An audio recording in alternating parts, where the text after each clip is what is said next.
honest with you, I'm bisexual, but during lockdown, I'll admit, I was strategically gay. I think that was the only way to go. When dating became such that you had to meet strangers in parks, and also you had to believe the other person when they said they washed their hands. I'm not doing that with men.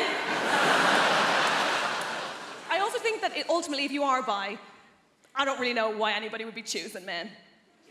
Yeah, no offense, it's just that we smell better and you're violent. So...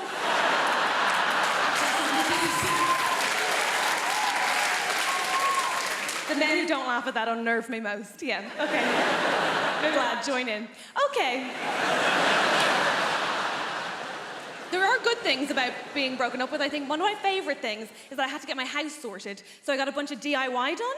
I think DIY is amazing. DIY, in particular, there's one silver lining, and that is that DIY reminded me of something I had long forgotten the point of, which is, of course, men.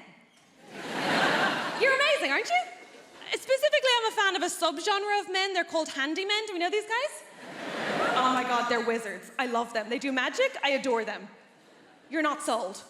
That's okay. I had one lad in one day, had a bunch of photos and art on the floor, left, came back, on the wall. Oh, I'm sorry, these guys are defying gravity and you're not impressed by that? Incredible. I'm obsessed with them. I love them.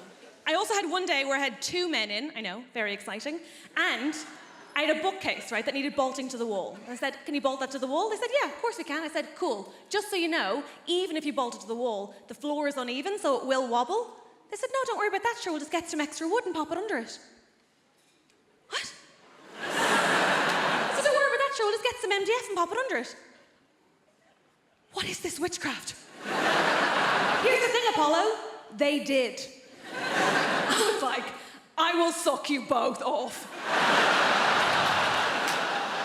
Obviously, I had to think about it afterwards, because head was my first reaction, only my first reaction, I think a normal one. My second one was, of course, to wonder how I am a woman in her 30s who doesn't know how to do any DIY. And I think the obvious answer there is that men are keeping it a secret to remain relevant. And that's not on me, right? But I do know some women can do DIY. I date soft butches, I'm aware. But genuinely, I mainly know because a woman came to my house from British Gas, very modern, and she fixed my boiler, right? And after she was done, she said, okay, that's all done, all sorted. Just before it works, you will need to bleed the radiators. I said, what?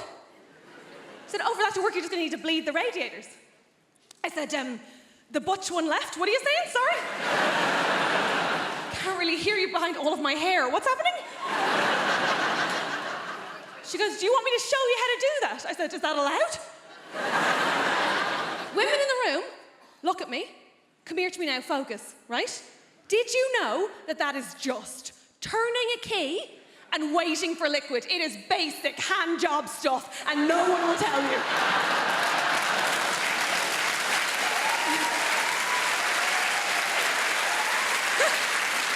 Here's the thing. Every man in my life has acted like that as a state secret, right? This man's furious, I'm telling you. You now have all the information you need. You're free, run. My dad bleeds a radiator in such a way that I thought he used his own dick. I thought there was actual blood involved. He'll go off with a bunch of tissues being like, I will do it, do not look, I will do it. Anyway, she fixed my boiler, so I was like, I will eat you out. They all said no, I had to pay both times. It's hard out there.